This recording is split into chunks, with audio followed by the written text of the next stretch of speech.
Well, hello, fellow entrepreneurs. Mark Little here, Diversified Funding Services. I'm excited to kick off this new series, Beyond the Logo, the story behind the brand. For all of us entrepreneurs out there, we all have our highs and our lows and the quest of building our business and building our dream. And it's not always easy. I always say if it was, everybody would do it. I'm excited to have Doug Bates with CMIT Solutions here in the Atlanta, Georgia area. And I'm going to have Doug come on and share the story behind the brand. So stay tuned, sit back, relax, and let's follow along Doug's journey.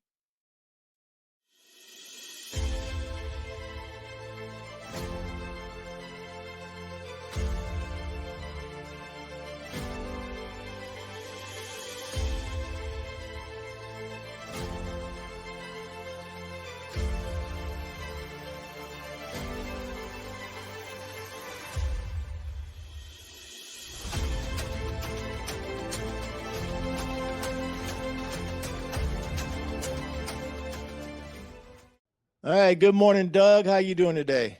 I'm doing great, Mark. How are you? Doing good. World treating you all right? It is a little rainy this morning, but hey, the older I get, my bones ache just a little bit more. Yeah, they ache just by waking up, right? Yeah. Totally understand that. Well, let's kick it off, Doug. And just, of course, you and I met back about 10 years ago. I remember the day that we met through a local chamber event. And so it's good to connect with you again. So just tell a little bit about yourself. Yeah, so CMIT Solutions is a franchise, an IT services franchise that supports small and medium businesses. Opened it, it'll be 16 years on April Fool's Day.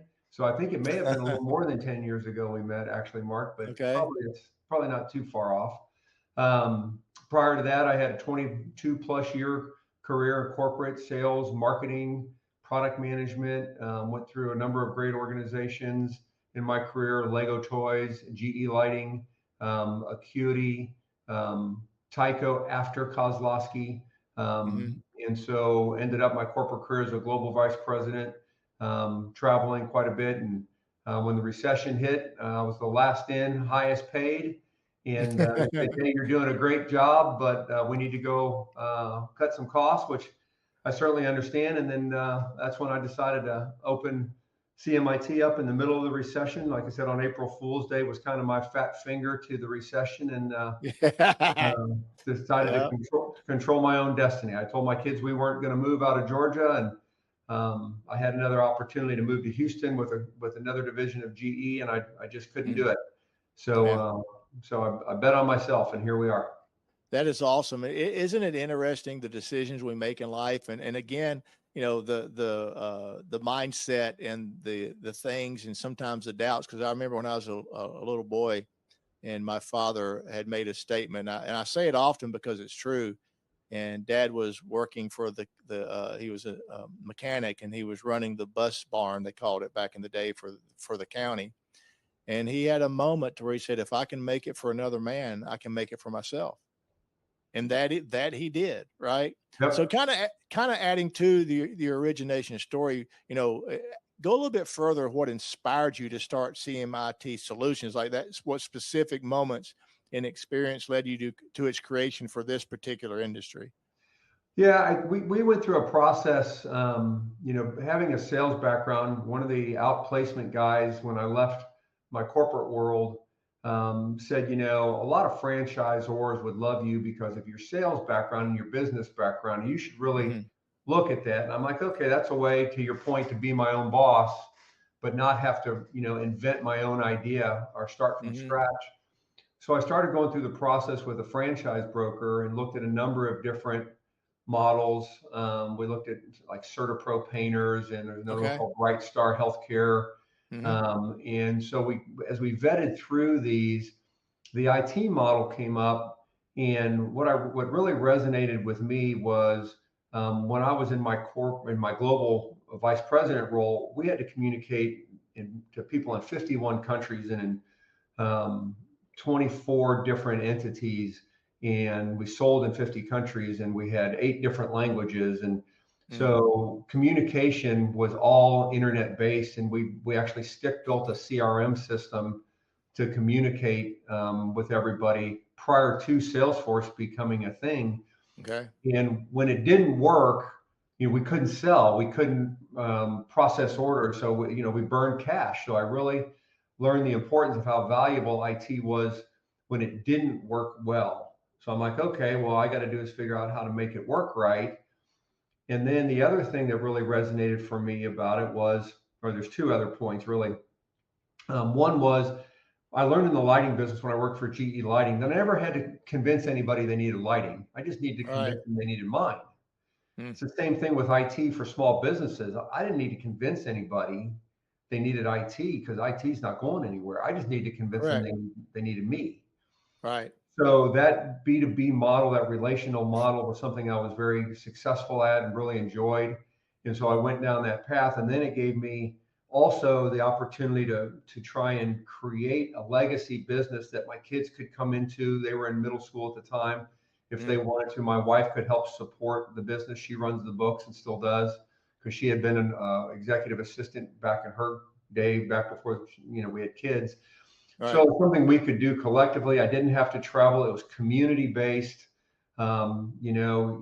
You look people in the face and you help them. And if you did a good job, their businesses benefited from it. So that's really was my noble purpose Mm-hmm. that I really enjoy. And then you throw on top of that, the annuity based model of recurring revenue of managed services was kind of Yeah. like national accounts and global accounts when I worked corporate.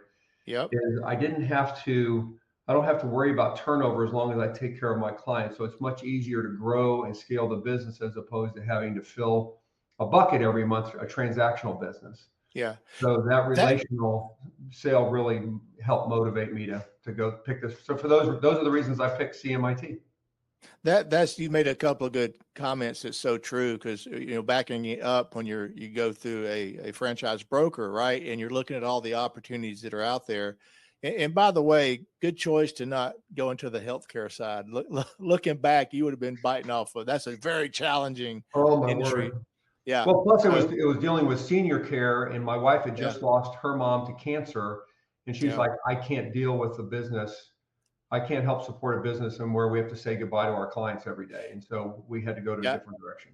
And that's actually what made me share that, Doug, is because my other company, CareQuest Solutions, is in the senior world, and it's challenging, man.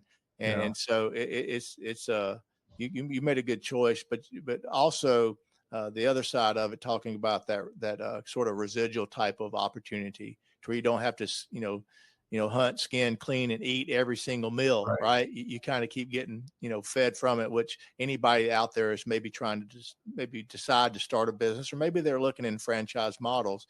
There is huge advantages to that, and it's always recommended to look at something that kind of keeps feeding you as long as you take care of your clients. Well, and So it shifts the focus from the sales side of it to the customer service side of it, because a lot of yeah, people can sell and get clients, but can you keep them? Can you do the right thing? Can you evolve and maintain that partnership yeah, over time, which is what really helps build stability for both your client and for our business, is to maintain those relationships and to make sure we're doing it on an ongoing basis. Most of my contracts have a 30-day out. So if we're mm, not staying frosty, if we're not doing our job, our clients can kiss us goodbye. yeah, So, my motivation with our team is you guys, you do solve the problem. yeah, Don't right. worry about the billing. Don't worry about anything else. Be a great technician, solve the problem, and I'll take care of the rest. Yeah, that's awesome. And that kind of goes into the next, the brand identity and values. We're touching on that right now. So kind of go a little bit further in what core value shapes your brand. Like you are your company, right? So your team represents you and what you stand for. So, go a little bit further about how that does influence your business decisions. Like, I love what you just said. Go do the right thing, get it taken care of. Don't worry about billing, et cetera, and I'll handle the rest. I love it. So kind of go a little bit further on that. Yeah, so I mean, I've been blessed to be in some great organizations, and reputation matters. And I Hmm. learned a long, long time ago that you can lose a lot of things and recover from them, but you can't if you lose your integrity. Hmm. It's really hard to come back, especially a small business in a community-based business like we are, where we're dealing with a lot of people in the community, and word travels Yeah. fast, as you know. Yeah. Um, so Yeah. you have to do the right thing. We see our clients in the grocery stores, in the movie theaters, Yes. all over the place. And so my philosophy has always been, I never want to put myself or any of our employees in a position where they feel they have to run and hide if they see a client out in the Yes. wild. Yeah. Right. I want them to be able to, see them, shake their hand, give them a hug, whatever, joke around, Hmm. because we're doing the right thing. And we're not perfect. We make mistakes, but did we resolve those mistakes? Did we stand up and do the right thing? So one didn't never wanted to sacrifice integrity. And my son is now in the business with me, and he actually quoted this um, at a networking session. I will fail doing this business right before I I love succeed that. doing it wrong. I love that. I just can't. I can't. It's the way I was raised. That's the way I'm Hmm. wired. That's the way we push it to our technicians. And I've terminated employees for cutting corners. Yeah. If we don't monitor our backups and somebody drops the ball, I'll transition to technician, because what we do matters, and we can't have people that think that cutting corners makes sense or is okay, because you never know in IT when that one cut corner will lead to a breach or an event. And 80% of small businesses that experience a breach go out of business. So I can't take that Yeah. risk. Right. Um, Exactly. so though Well, I think that. being the last thing I'll say, Mark, sorry, is That's I was right. an athlete, right? So Mm. an athlete, you have to have a high state. You have to put in the work. You have to do the work when nobody's looking. And it's the same thing in IT. We have to do the work when nobody's looking. We have to do all the stuff behind the scenes. And even if we're supporting you and you never have a problem, that's because it's the duck on the pond thing, right? We are Mhm. paddling like hell behind the scenes to make sure our tools are working, and any pop-ups or notifications that we get or alerts that we get that are being addressed and remediated as quickly as possible to make sure we protect the sanctity of our clients and our clients' networks. Yeah. Oh, it's interesting, Doug, because I grew up in a family business, and what you were saying rings true. That when you are a family business, you're going to run into your clients, out there, and you become friends with some of your clients. That's part of being a family based business, and so that does bring in some challenges. And as far as overcoming challenges, is what were some of your biggest obstacles that you faced in the early stages, and how did you push through them? Well, the biggest obstacle I face is I can't fix a computer to save my life.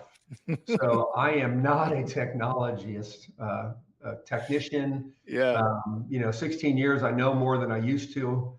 Kind of scary how much I do know now. Mhm. But I really, I can't fix computers. And so I had to find a resource that could provide that service for our clients and that could do the Mhm. work.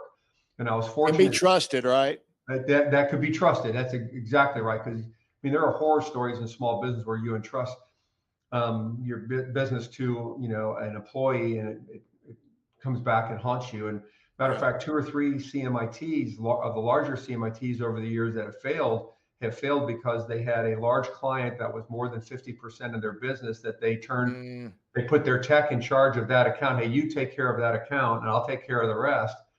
Well, then lo and behold, the client says, well, what do I need them for? I'll just hire you and you come work for me. And they take their large client and they ended up going out of business. So wow. we've done some things to mitigate that. But I found a guy 6 months after I opened that started with me part-time. And I just told him, I Mm, said, listen, if you're as good as your resume says and you're willing to bet on me, I'm pretty good at what I do, and I think we could build something. And he is my VP of IT services now, and has been with me. We just celebrated his 15 years with us, oh, wow. That's awesome. and he just does a phenomenal job. And I joke with him because I've always said from the beginning, I say, you got a 24-hour contract that renews at 7 o'clock every morning, and Yeah. as long as everybody's stuff is working, you can come back You to got work. it. Otherwise, I got to go find somebody smarter because I can't fix anything. Yeah. Yeah. So he jokes all the time. He's like, man, maybe one day I'll just, let something break so I can get a vacation.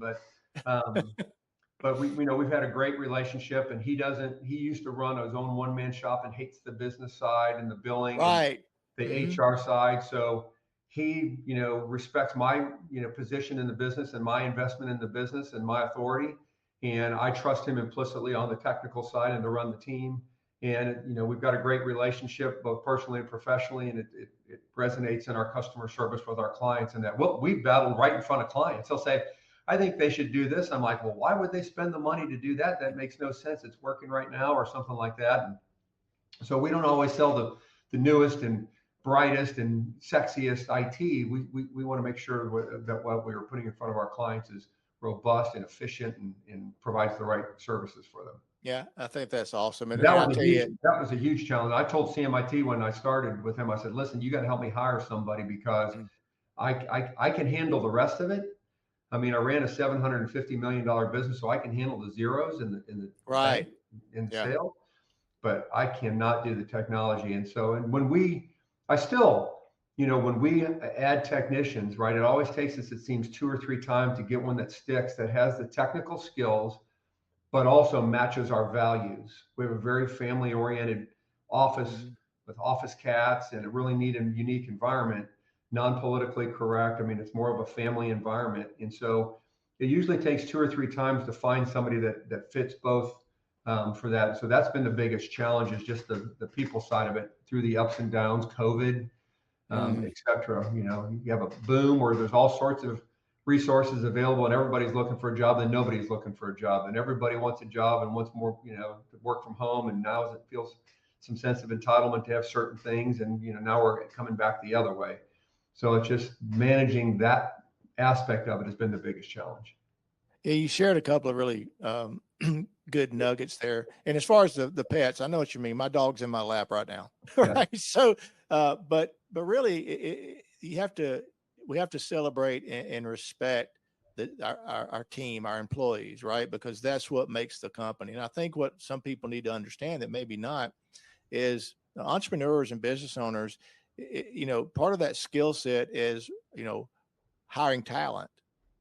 We're not capable of doing every single thing. We just got to be capable of bringing on the right people to Right. share and spread our vision and our goals and the way we want to serve that. So, you and I both understand what I'm fixing to ask you is from the moment of you making that, sticking your flag in the sand and going, I'm going to go out on my own, right? I'm ready to go for it. So what were the defining moments during those struggles? Because we all have the in the corner in a fetal position, freaking out, right? Did I make the right decision? Did I do the right thing? What were the defining moments that made you realize, okay, I'm starting to breathe a little bit. The business is on the right track.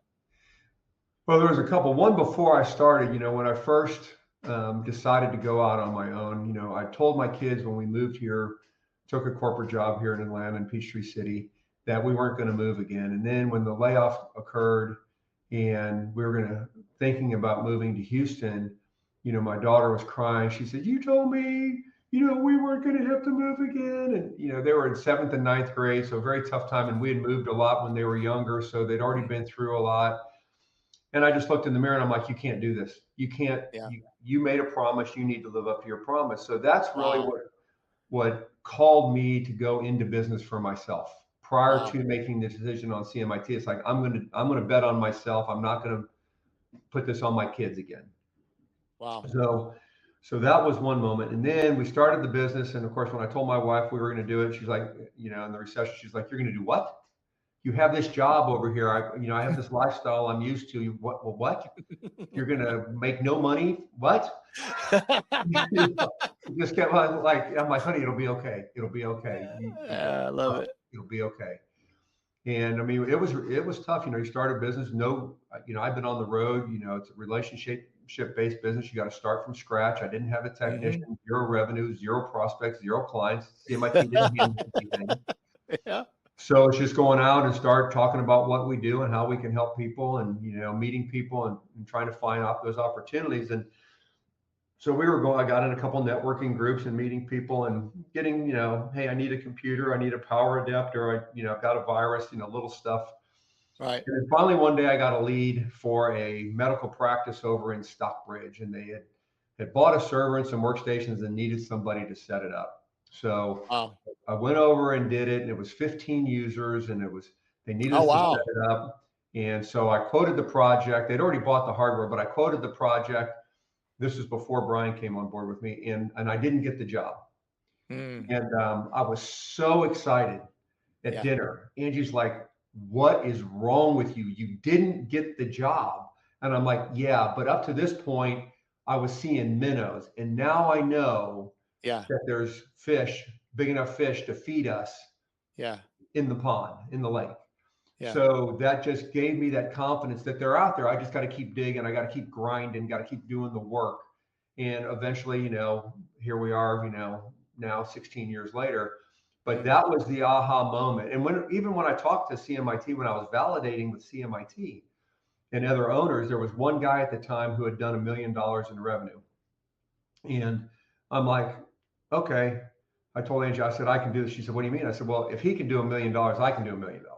right. Right? Because I've been in sales for a long time. I'm pretty good at this. Mm, So that gave me the confidence to try it because I'm like, okay, somebody has given me the proof of concept. So it's the same thing when I ran into that prospect. It's like, okay, I know they're out here. I hadn't run into them, so I know they're out here. I just got to keep fishing.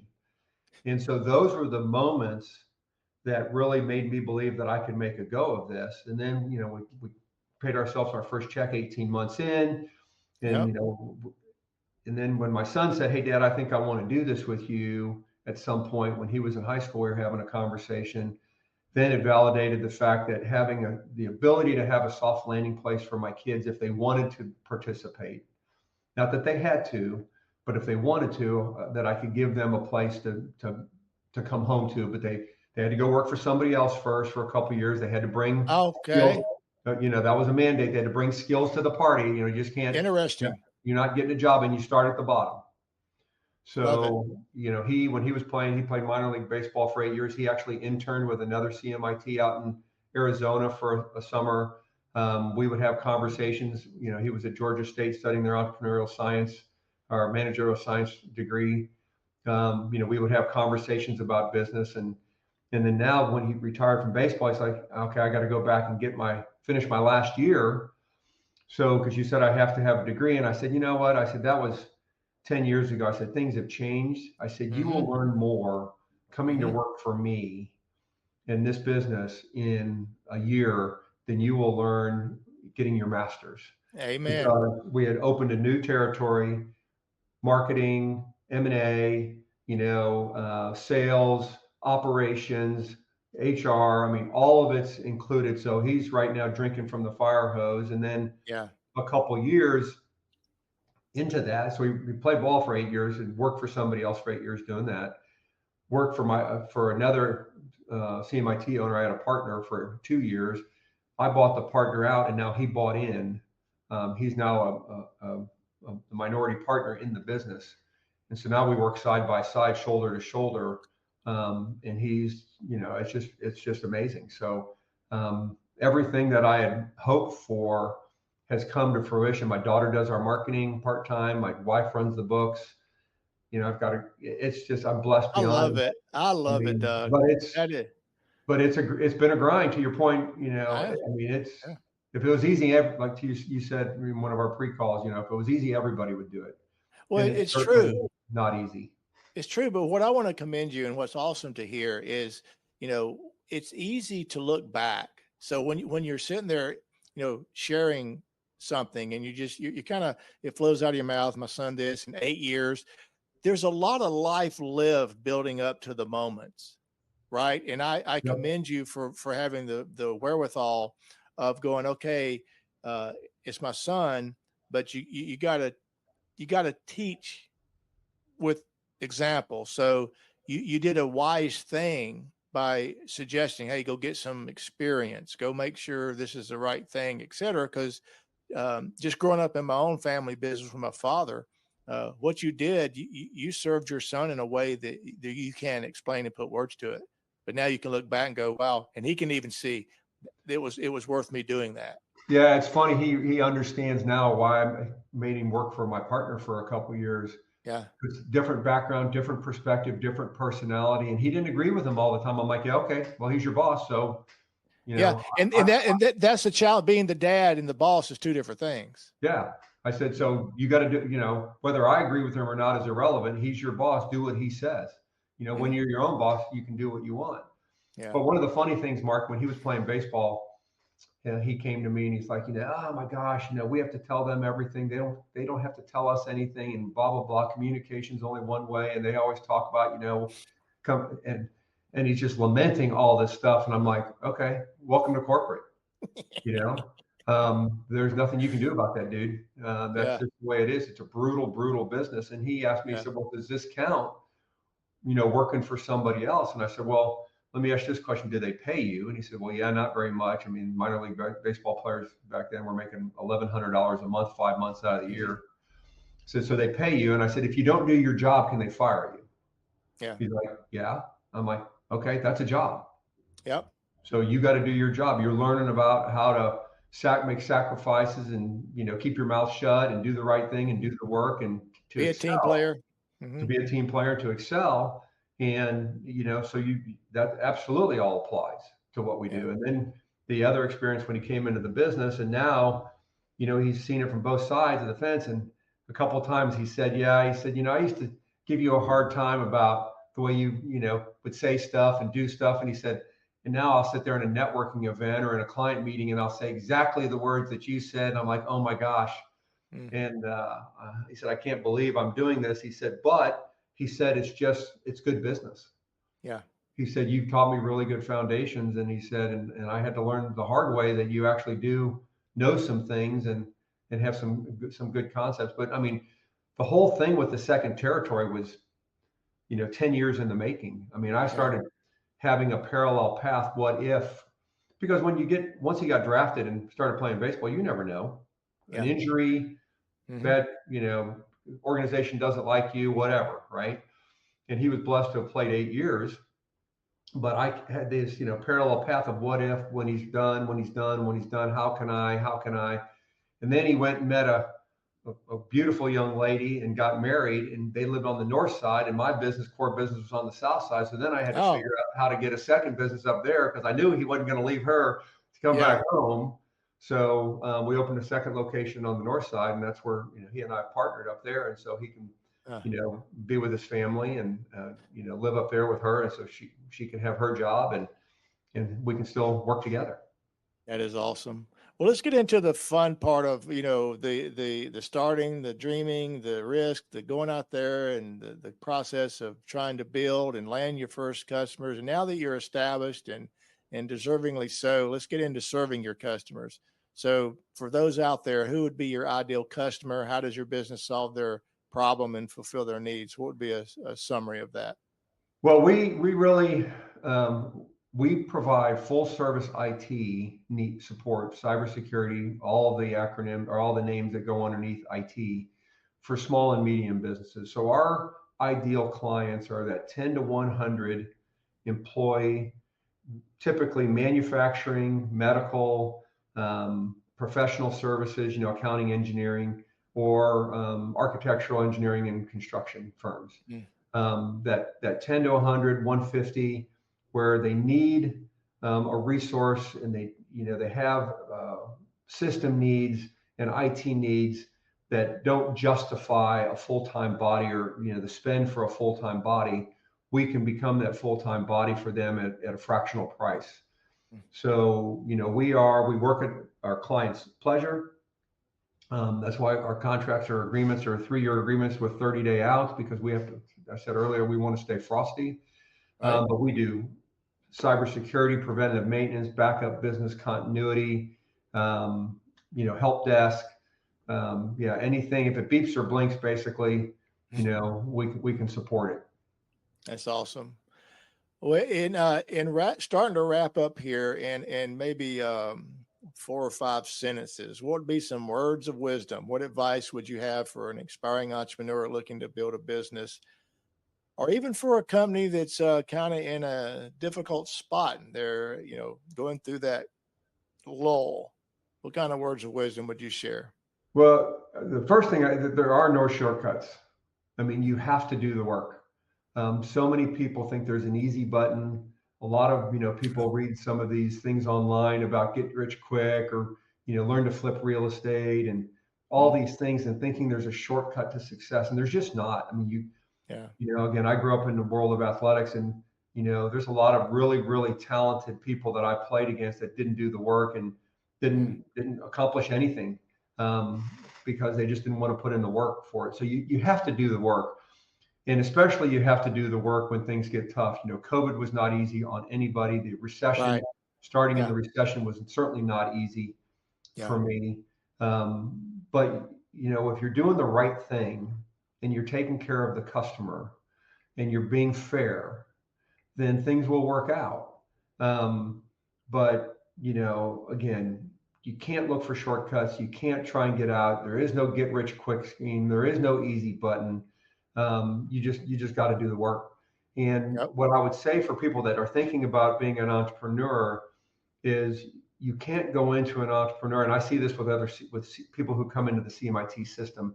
They'll be in an IT management job in their corporate career, and they're like, "Oh, I'm going to go do this over here," and they think they're going to come into CMIT and they're going to manage other people. Yeah. Well, no, you have to run the business. You have to be the sales. You have to be the HR. You have to do everything. And home office isn't going to. Our home office is not going to hand you leads. You got to do the work. Yeah. And so they're used to just being a mid-level manager and just moving stuff around, and Mm-hmm. that is not the entrepreneur mindset. The entrepreneur mindset is that the buck stops with you. Yeah. Everything is your fault, Yeah. good or bad. If Yep. something goes wrong in your business, it doesn't matter who made the mistake. Ultimately, that was your guidance, your leadership, your training, your something. Yeah. So you have to have that accountability. And if you've got the stomach for it and the heart for it to do the work, then I love it. I wish I'd done this 10 years earlier. Yeah.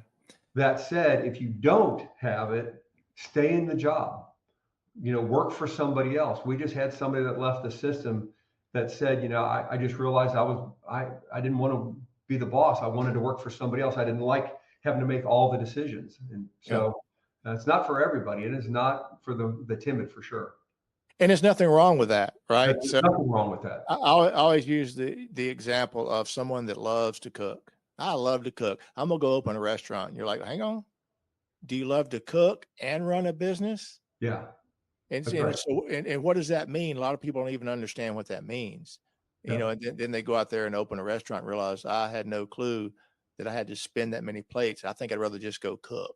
Right. Yeah. So that's kind of an example of it. So Well, it's funny you people, say that because my wife loves to bake, and everybody kept telling you need to open a bakery, and I'm like, hold on. She also likes to get up at 9 o'clock in the morning and not 4 o'clock in the morning, which is what a bakery would entail. So like exactly. that nipped that in the bud really, really Yep. quick. But you Yep. make a great point, Mark, in that you know, gosh, this is it's such a fun thing to do.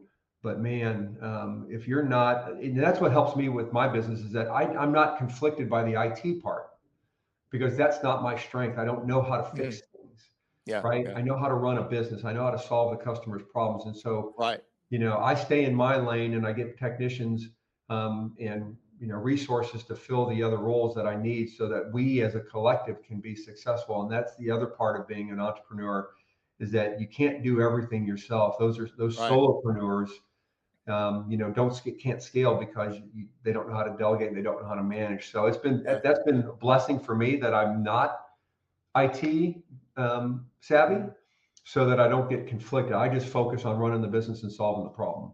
Yep. You know your lane, right? Yeah. My daughter was a Yep. swimmer. That was a great thing that she taught. Hey, stay in your lane. Yep. Anything else you like to add before we go, Doug? No, Mark, gosh, this has been awesome reconnecting and you reaching Mhm. back out. We love what we do. We love what we do for our clients. We're so blessed. We'd love to help anybody who needs us. And, if anybody just wants to talk entrepreneurship, I know you like to talk that. I'd love to connect if I can answer any questions or mentor in any way, I've been blessed beyond what I deserve and I love to share. Absolutely. And lastly, what was your sport of choice coming up? I played all three through through high school and college, but my sport of choice was football. Okay. That was my best sport. What was your spot? I was a wide receiver. Okay, excellent. Very good. So I used to be able to run fast and jump high, and now Yeah, the now keyword used to, right? now I don't. Yeah. Well, Doug, listen, I really appreciate you coming on. This is the first special playlist, Beyond the Logo, the story behind the brand. And Doug, congratulations for every single thing that you've accomplished. You deserve it. You do a fantastic job. You got an awesome reputation in the community. So anybody that comes across this and is considering getting some IT solutions, I cannot recommend Doug's company highly enough. Here's his number in the website. So just reach out, get in touch, and they will be more than happy to answer any questions you have and take care of your needs. So with that said, I'm Mark Little with Diversified Funding Services. And this was Doug Bates with CMI Solutions. And until next time, we'll catch you on the next show. Thank you. Have a great day.